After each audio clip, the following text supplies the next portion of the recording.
Hello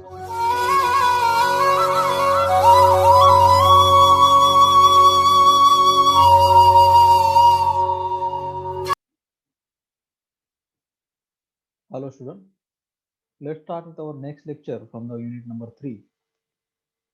And as all of you know, we are discussing about the semantic analysis and the SDT.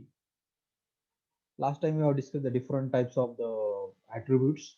Okay, and with example we have studied that, and also we have proved how the semantic analyzer do the type checking and how the values of the attributes are get evaluated with the help of the two different techniques. Now, today we will going to discuss about the comparison of different types of the attributes. Means we will discuss about the comparison between the synthesized attribute and the inherited attribute. Then we will discuss about the dependency graph. Then types of the SDT and comparison of the SGT. These different points today we will discuss. So this is the comparison between the synthesized attributes and the inherited attributes that already last time we have studied. So with the help of the different key points, we have done the comparison here. Okay, you can see according to these key points, we will compare the synthesized attribute and the inherited attributes.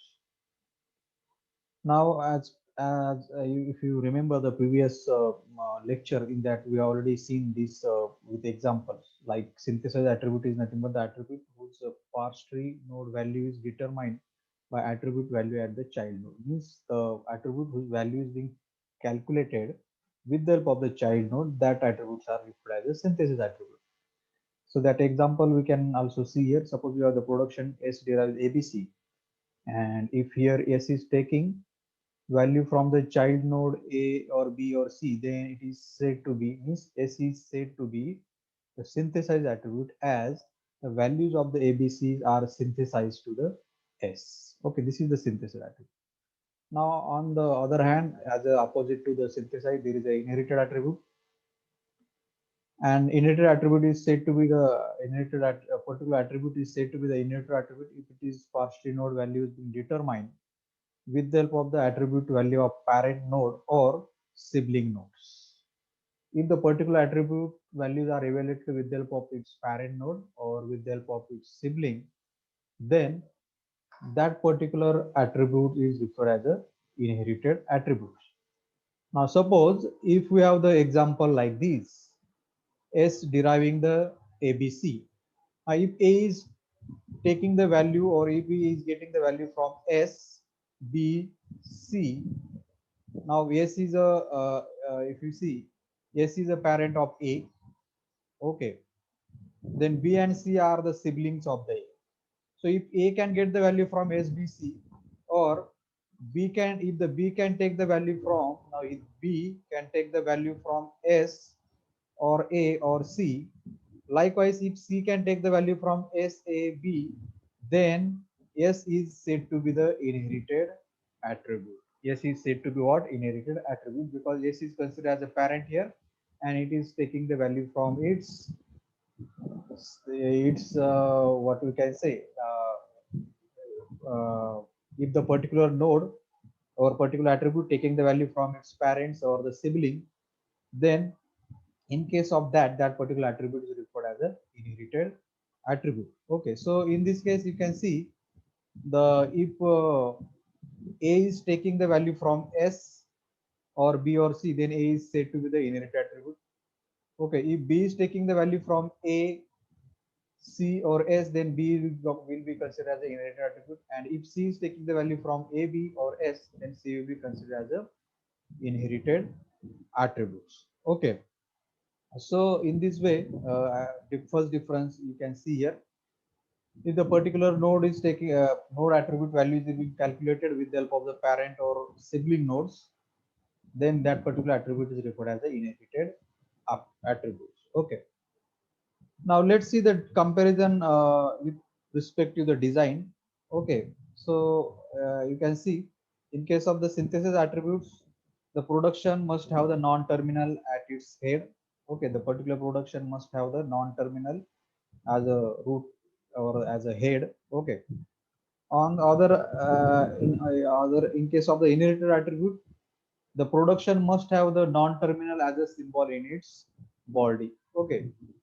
So here the non-terminal must be present as a head. Here the non-terminal can be present even if the non-terminal is present in the body also, then there is a no matter in case of the inherited attributes. Okay, so there is a necessity in case one necessity as a purpose of design in case of the synthesis attribute is what necessity is what the production must have a non-terminal as a head. Okay, and here necessity is what the production must have the non-terminal symbol present in the body of that particular production of the grammar. Okay, then for the evaluation purpose, synthesis attribute can be evaluated during the single bottom up parsing. Means if you want to evaluate the values of the attribute, so in case of the synthesis attribute, the traversing has to be performed in the bottom up fashion. While in case of the inherited attribute, the traversing can be performed in the top down sideways traversal of the parse tree. It is being also referred as a pre-order traversing in case of the inherited attribute. Then in case of the synthesis attribute, both the terminal and the non-terminals can contain the synthesized attributes. Okay, so here in case of the synthesis attribute, for the terminal also or for the non-terminal also, the synthesis attribute is present, can be there. Okay, but in case of the inherited attributes, only the non-terminal contains the inherited attributes. Here, both the terminal as well as the non-terminal contain the synthesis attribute. In case of these, only the non-terminal contain the inherited attributes. Okay.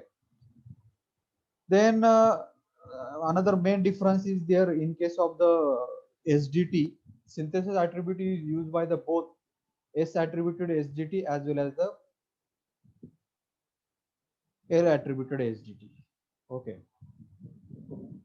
What synthesized attribute is utilized by S attributed SDT as well as the L attributed SDT. Now next point we are going to discuss what is meant by the S attributed SDT and the L attributed SDT. Here you just keep in mind synthesized attribute is used by the both the types of the SDT, both the type in the sense S attributed SDT as well as the L attributed SDT. But inherited attribute is used by only the L attributed SDT. Okay, so these are the difference we can see here, and as an example also we can see here.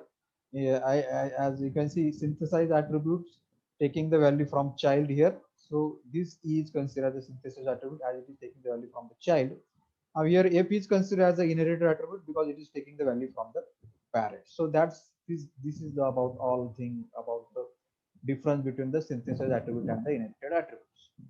So second point that we are going to discuss, that is the dependency graph. Okay. Now dependency graph is very simple concept. You can easily understand this. So for what purpose actually the dependency graph is utilized? So main purpose behind utilization of dependency graph is it shows the flow of information among the attribute instances in particular annotated parse tree. So for what purpose it is utilized? To show the flow of information. Understood? To just show the flow of information among the attribute instance in the particular annotated parse tree. We'll see that. Okay, in the example also. So an edge from one attribute instance to another means that value of first is needed to compute the second. Okay, so here I have shown the one example of dependency graph. Now you can see in this graph there are some dotted lines are there as well as some solid lines are there. These are the dotted lines. Okay, these are the dotted lines. You can see these are the solid lines. Okay, what is the use of these dotted lines and the solid lines? So dotted lines indicate the particular parse tree. Okay, and these solid lines indicate the dependency. Now what exactly meaning of this particular part? Now here you can see to this e dot value, this dot solid lines arrow is being shown. Now this solid line arrow indicates if you want to evaluate the value of e1 dot value, you have to evaluate the value of e1 dot value plus into e2 dot value. Means it indicates value of this node, value of attribute of this node, it depends on this node and this node. Understood? Means this node is depend on this particular node and this particular. Again, this particular node attribute value is depend on this node and this node. That is the reason solid line arrow is shown to this particular node. Understood? So that is the thing I have mentioned here. An edge from one attribute instance to the another indicate what value of first is needed to compute the second. Means arrow is being shown from this particular point to this point, which indicate what? If you want to evaluate the value of these, then you should first evaluate the value of E1 dot value first. These arrow also indicate the same. If you want to evaluate the E1 dot value here, you should first evaluate this E2 dot value. Understood? So this is nothing but an edge from one attribute instance to the another means the value of first, means value of this needed to compute the value of second. Means if you want to evaluate this E1 dot value, you have to evaluate this E1 dot value as well as E2 dot value. Understood? So solid line arrow shows the dependency, whereas the dotted line shows the parse tree. Okay. So you can also describe it in another way. It is a directed graph that represent the interdependency between the attribute at a node in the parse tree. So it is a kind of directed graph which shows what? Dependency between the attributes of the node. Means attribute value of this node is depend on this node and this node, that is being shown here with the help of the direction of this arrow, as well as attribute value of this node depends on this node and this node, that is being shown by this solid line arrow. Okay, so that is the reason it is being also referred as a directed graph. Okay, for example, if you have the rule x derives yz, then you can write the semantic action for that, like for example x dot x derives y dot y and the z dot small z. Okay, so here it simply means that x dot x is depend on the values of y dot y and the z dot z. Understood? It is simply means that. So here I have written, then the synthesis attribute x dot x depend on attribute value of y dot y and the z dot z. Okay, so that is the dependency graph. So here sample example also I have shown. Design the dependency graph for the following. Okay, this is the grammar we have given. Okay, and to that grammar we have added some semantic rules. Original grammar given as e derives e1 plus e2, and then you write the semantic rule for that. E1 dot e dot value derives e1 dot value plus e2 dot value, and similar here e derives e1 into e2. Its semantic rule is e dot value derives e1 dot value into the e2 dot value. Okay, so here again in the simple way I have the same dependency graph we have. The arrow from E1 and E2 shows that the arrow from E1 and this E2 shows that value of E depends on E1 and the E2. Same here also. The arrow from E1 and the E2, this arrow, okay, and these arrows simply indicates what? The value of E depends on E1 and E2. So that is the solid line arrows. So dependency is shown by the solid arrows. Okay, and dotted line shows the parse tree. Okay, so that is all about the dependency graph, which simply utilized to describe which attribute value of which node depends on which other nodes. Okay, and how the information is flowing from one node to the another node. In order to show that graphically, there is a utilization of the dependency graph. Okay, now let's see the next content, that is the type of the SDT. Now already before this already we have studied what exactly mean by the SDT. So SDT stands for the syntax directed translation.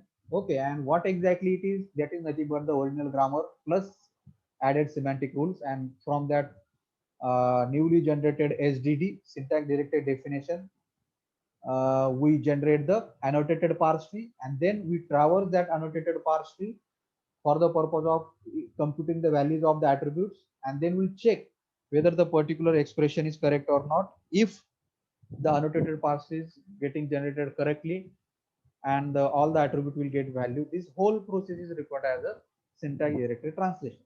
So there are the two main types of that syntax directed translation. Okay, in that first one is the S attributed SDT, and second type is L attributed SDT. Okay, first type is what? S attributed SDT, and second is L attributed SDT. Now first we understand what exactly mean by the S attributed SDT. Okay, let's see here I have mentioned If an SGT uses only synthesize attribute, what? If syntax directory translation only utilize which kind of attribute? Only the synthesize attribute, then it is called as a S attributed SGT. Means there is a SGT which is having only the synthesize attribute. Synthesize attributes in the sense where the values of the parent can be evaluated with the help of the child. If the SGT is like that only, where there is a presence of synthesize attribute only, then particular that SGT is called as a S attributed SGT. So here, as you know, the synthesis attribute, how we evaluate the synthesis attribute in the bottom of fashion. So this S attributed SGT are evaluated in the bottom of fashion, in the bottom of parsing, as the values of the parent node are depend on the values of the child node. So that property of the synthesized attribute is applicable to the S attributed SGT. Okay. Another thing related with the related to the S attributed SGT is what? Semantic actions are placed in the rightmost place of the right hand side. Means, for example, if you have the grammar like this, E derives E plus P. Now for this, semantic action is being written on the right hand side like this. Now for this production, semantic action is like this: e dot value equal to e dot value plus t dot value. So semantic action are always right on the rightmost side in case of the S attributed SGT. Okay, so keep these things in mind. Semantic action are placed in the rightmost place of the RHS. So this is the semantic action written for the production of the grammar like this: E derives E plus T. Okay. And if you have to write the semantic action in case of the S attributed SGT, it should be written like this only where on the rightmost side of the where on the rightmost place of the RHS. Okay. Where on the rightmost place of the right hand side. So this is your right hand side, and you have to write the semantic action on the rightmost side like this. Okay. So this is all about the our S attributed SGT, where there is a presence of only synthesized attributes. The same thing also shown in the diagram. Also, you can see this E values depends on this E and this T. That's why the arrow you can see here, and the dotted arrow indicates the parsed. Okay, like this. Now, so this is all about the S attributed SGT. So in case of the S attributed SGT, you have to keep in mind what the if the particular SGT contain only the synthesis attribute, then that particular SGT is called as what? S attributed SGT. Okay. Let's see the second type there. Second type is the L attributed SGT. What? L attributed SGT. If an SGT uses both synthesized attribute as well as inherited attributes with restriction that inherited attribute can inherit the value from left sibling only, then it is called as a L attributed SGT. Now, as compared with the S attributed SGT, S attributed SGT contains only what? Synthesized attributes. But L attributed SGT is containing both synthesized attribute as well as the inherited attribute, but it containing the inherited attribute with restriction. What restriction is? What the restriction here is what? Inherited attribute can inherit value only from the left sibling only. That is the restriction. Okay, so that is the difference here. So attributes in L attribute STT are evaluated in the depth first search, depth to right parsing manner, means in the top down manner, or you can say in the pre-ordered traversal. Okay. Another important difference: semantic action are placed anywhere in the right hand side. But you can see in case of the S attributed SDT, we have seen semantic actions are placed only where? Only on the rightmost side of the RHS. But here in case of the LA attributed SDT, semantic action can be placed anywhere on the right hand side, not just on the rightmost end of the RHS, but anywhere on the right hand side, the semantic action can be written. So that is the this is the thing about the LA attributed SGT. So you have to simply keep in mind the difference. We have seen previous to this S attributed SGT, which contain only the synthesis attribute, but this LA attributed SGT contains only what? Both the kind of attributes, both in the sense it also contains the synthesis attribute, also it contains the inherited attribute with some restriction, and restriction is what? The inherent attribute can inherit value only from the left siblings only. Okay, so that is called as the L attribute SG. Okay, now let's see the example here. Now this is the example: A derives x y z. This is our original grammar.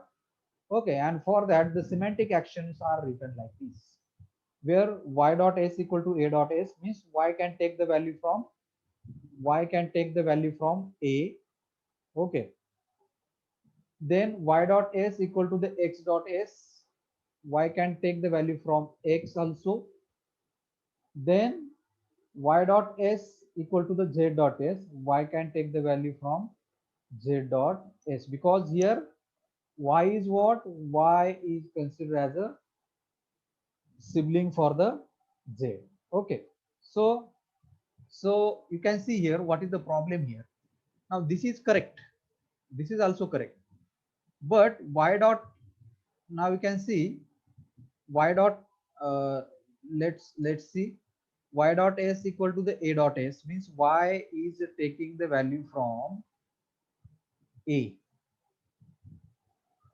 Okay, it is correct, y is taking the value from a. A is what? A is the parent of y. Okay, it is okay, this is correct. Then y dot s is taking the value from x, y is taking the value from x, so x is what? Left sibling of the y. This is also correct, but y dot s equal to the j dot s is not correct. Y dot, because here what is the meaning of this? Y is taking value from z, so z is the right sibling of the y, and that violate the L attributed SGT definition, because what restriction we have seen in case of the L attributed definition? The particular node can take the value from left sibling only, it cannot take the value from right sibling. So here z is the right sibling of the y, so that is the reason here it is being mentioned y dot s equal to a dot s and y dot s equal to x dot s are allowed, but y dot s equal to z dot s violate the L attributed SGT definition, as attribute is inheriting the value from right sibling. Understood? So this is not correct. Understood? So so from this point you must have understood the S attributed SGT is the subset of the L attributed SGT, because L attributed SGT allows both what? Inherited attribute also as well as the synthesize, but S attributed SGT allows only the synthesize. That is the reason S attributed SGT is the subset of L attributed SGT. This question can be asked in the exam. Clarify: S attributed SGT is the subset of L attributed SGT, and reason for that is what? S attributed SGT contains only the synthesis attribute, but L attributed SGT contains both inherited attributes as well as the synthesized attributes. Okay. Now let's see the one more example where you have to identify the correct option here related with the SGT. So this is the first production we have given, and second production is given related with the grammar. Okay. Now you can see here, first production is what? S derives Mn. Second production, M derives P. Now for that, here semantic action are written.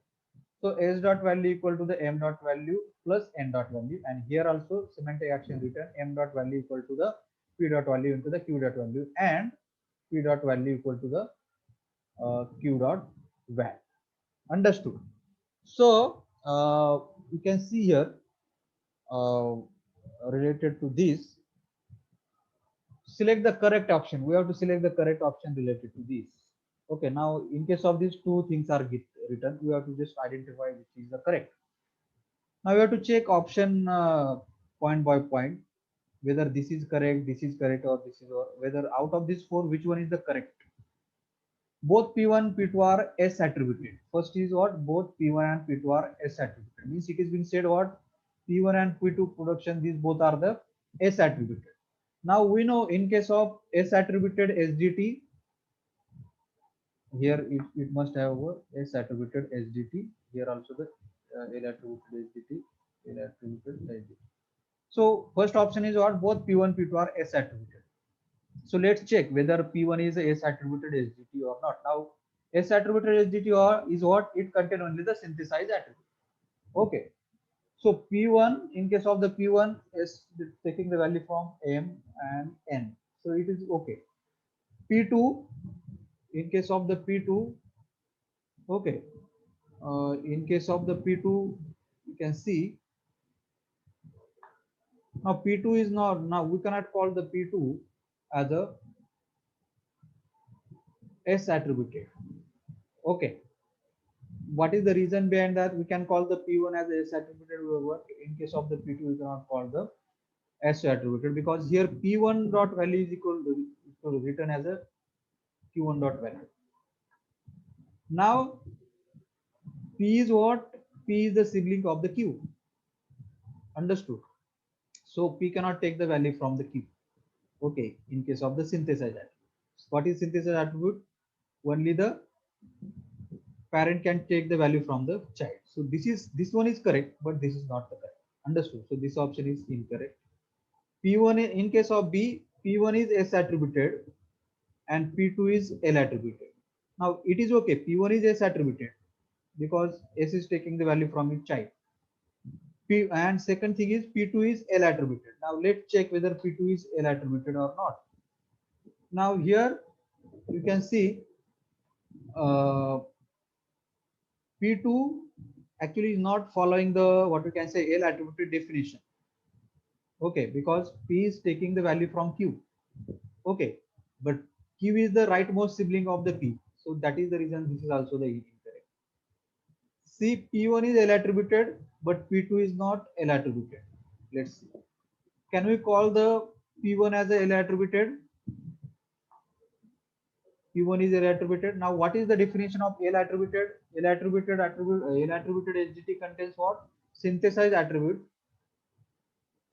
as well as it can also contain the inherited attributes also. The correct answer is option C. Reason behind that what? In P1, S is a synthesized attribute. Yes, it is correct. S is a synthesized attribute. And in L attribute definition, synthesize is allowed. So that is the reason. That is the reason P1 is the L attributed, but P2 is not the L attributed. Understood? So P1 follows the L attributed definition, but P2 doesn't follow the L attributed definition, as P is depending on the Q, which is RHS to it, which is not correct. Understood? So C option is the correct option related with this particular question. Okay, so simply you have to keep in mind what is the L attributed SGT. L attributed SGT is what? The SGT which contains the synthesized attribute as well as inherited attribute, but the inherited attribute can take the value only from the left sibling. And S attributed SGT is what? That SGT which contain only the synthesized attribute. So according to the discussion that we have done up till, here, we have written the comparison between the S attributed SGT and the L attributed SGT. So first difference, S attribute uses only the synthesized attribute. In case of the L attribute in case of the L attributed SGT, it uses both inherited attribute as well as the synthesis attribute, and each inherited attribute is restricted to inherit either from the parent or from the left sibling only from the left sibling, not from the right sibling. So example is written here. Y can take the value from A, Y can take the value from A, Y can take the value from X, but Y, this is not correct. Y cannot take the value from the J. Second difference, semantic action are placed at the rightmost end of the RHS. In case of what? S attributed SGT. What is the written? Semantic action can be semantic action or the semantic rule can be written or placed at the rightmost end of the RHS. So this is the example I have written for that. This is our production and semantic action are written on the rightmost side of the RHS. This is our RHS and semantic action are written on the rightmost side of the RHS. But in case of the L attributed SGT, semantic action are placed anywhere on the RHS. So in case of the L attributed SGT, there is no restriction to write the semantic action on the rightmost end of the RHS. You can write the semantic action on the right hand side anywhere. Understood? And this is the example I have written. You can write the semantic action like this. After E1, you can write the semantic action attribute as a E1 dot value plus E2 as a E2 dot value. You can write the semantic action anywhere in case of the L attributed SGT. You can write on the starting, you can write in between, or you can write at the end also. Understood? You can write the semantic action anywhere on right hand side, but in case of the S attributed SGT, you have to write the semantic action only at the rightmost end of the RHS. Okay. Then you can see last difference, attributes are evaluated in the bottom up fashion. In case of S attributed SGT, how the attributes are get evaluated in the bottom up manner. Reason behind that is what? The S attributed SGT only contain the synthesized attributes. Okay. Here attributes are evaluated by traversing partially in the depth first, left to right manner, means in the top down or in the pre-ordered traversal. Traversing can be done in case of the L attributed SGT. Understood? So this is a example. Now for this also you can write the example like this. If there is a production like this, A derives BC, like semantic action are placed only at the right hand of the production. So you have to write the semantic action here, like A dot, for example, A dot val derives B dot val and C dot val. In case of this, if there is a production like this, A derives BC, then for that you can write the semantic action at the starting here also, like it is being mentioned. You can write the in between or you can write at the end. So that is the reason here it is mentioned semantic action are placed anywhere on the right hand side of the production. Okay. So that's it about the different points we have discussed today. Like today we have discussed different types, comparison between the different types of the attributes. Okay. Then we have seen the dependency graph with the example. Then we have seen the different types of the SGT. Okay. And then at last we have seen the comparison of the SGT. Okay. So I hope all of you have got this point. If you have any doubt, you can ask in the comment section. Okay.